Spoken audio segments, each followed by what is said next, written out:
Yeah, but okay, he's very happy. But he still has to make 5 moves.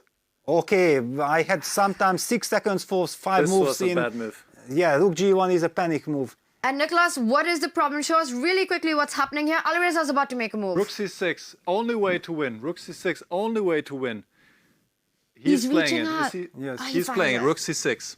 And then Rook G6. Rook G6, and all the pawns are falling. White is up 1,000 pawns and is winning.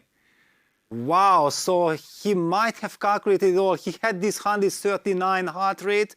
I have 139 heart rate too. Yes, seeing all this action. And he resigns. Resigns, wow. Alireza Firouzja wins against the world #1. Magnus Carlsen goes down with the black pieces. What a start it has been to the knockout format. The world #1 goes down. The world champion goes down. Peter, few could have predicted these outcomes. Well, but also... Messed up the notation at some point, and now he reaches out, he's calculated this through, and that's why Yes. he had slowed down. He's just No, so let's precise. just add one more Yes. thing, because people don't know this anymore. Yeah, now A4, there is nothing to talk about chess-wise, but the rule says that when you have no increment and you are less than 5 minutes on the clock, you can stop writing your moves. Yeah, so there was quite some catch-up to be made, and there we go, King D7. And this is exactly what we were discussing. Black's king gets it, makes it as further away as C8, but no way. The biggest mistake that white can do here is the move A7. And okay, there's a move played on the board, but I just want to highlight our point that this actually would eventually draw the game. And I think we've got a result. Dinglerin, after no progress there, gets the king to C8, but nothing more to be done. Nodirbek Abdusatro finishes at pole position in the round robin with 5,5 out of 7, takes down the world number Magnus Carlsen. Wie gesagt, wenn ich da mal genug Leute haben, die da meinen Stream auf Zoom mitverfolgen möchten, dann wechsle ich eben auf Zoom. Und ich habe da auch meine Adresse eingeblendet, wo Sie da auf meine Internetseite gehen können. White's defending the pawn. There's a passed D pawn that's going to make its way up the board. Yeah, 1, 2, 3, 4, 5, 6. It is a pawn more right now for white, but I agree that I think the pawn is the big thing. Oh, no. He blundered his rook! Luca's got no time! It's over! Webster It's wins! over! Wow! Webster wins! Games are drawn. So even though at high level, when you really study these and you know these, even if you're a pawn down, a lot of times it's a draw. What's happening here? We had an eval bar swing. Oh my god! Oh! What's happening? The king gets in. The king gets in! White's up a pawn. I mean, we might have just jinxed Wow! Antipov. We jinxed him! We jinxed him, Joe! Oh, Antipov's first loss going to come at the hands of Webster, and they're going to tie the score up. He seems to be surprised that this is happening, which I would be too if I would have won, or at least not lost so many games.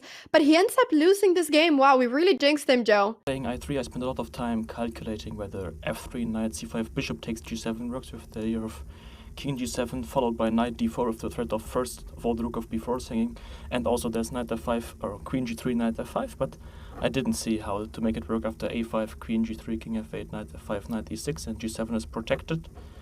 So when calculating all these lines, I already had foreseen that I would also have this opportunity with a3 as I played in the game. And I think, yeah, I mean, I'm a pawn down right now, but still I'm rather happy with my position. I think compensation should be maybe even more than enough. The king's side attack is happening. I have the pair of bishops. Knight on a6 and bishop on a8 are both pieces that will take quite a lot of time to get to a normal position again. So I think I will have to use that time to attack on the king's side. But of course he will try to block, I think, with something like h5, g6, knight f5.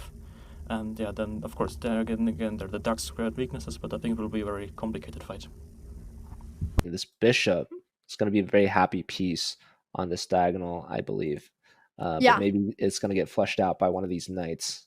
So again, we see bishop pair versus two knights. but this time it's the Greek player that has it instead of Slew. So h5, looking to go for h6, I assume, because if this pawn ever leaves, this bishop's going to be a monster. In fact, we might want to take this. Okay, instead, queen pins the knight, but this might help black with the queen trade. Yeah, because you do not want to trade queens here as white, I think. So we're seeing now the eval bar going back and forth. I wonder if there was anything better, if you could have gone queen takes queen actually and h6 in that position before, because now the knight has time to reroute itself to c6, and now bishop e5 is going to be really difficult to do at any point. So I wonder if that was the moment before to trade queens actually, to get h6 and bishop e5 in. But Peter, if black... Yeah, I think it's just a draw. And that's a fair result out of this position. Because I was just about to say, if Levon just keeps the h5 square guarded, there's nothing to worry about for Lev as well. And considering the start of the game and the pressure that Lev was feeling, we had him in the confessional booth. He did create his chances at the end, but for the most part, he was on the defense. Yeah, he should be very happy that he escaped, because it was a very scary position. The players are discussing. Let's hear it. I don't know if we can hear it. Yeah.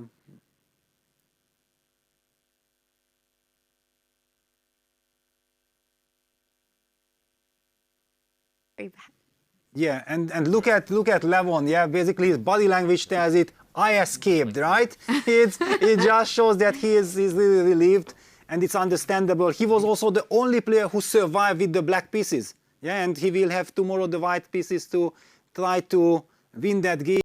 So he's found a very interesting idea in the opening connected with knight h3, a quick castles, and then playing f4.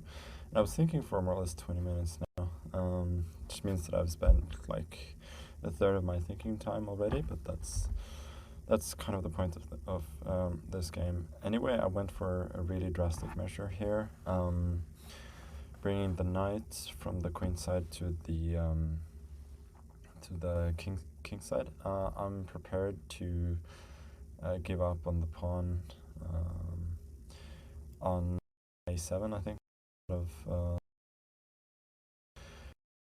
development on the bring the knight to and the other to f6 after I played quick d5, but I don't know, it was more of a desperate measure than anything else because I don't like my position. Super Rico sagt, Jan macht auf Queen's Gambit. Ich habe in den 90ern schon eine Decke geguckt, dafür er nicht Queen's Gambit hat.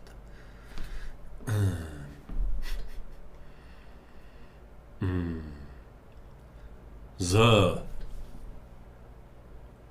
Aber finden wir hier die Lösung?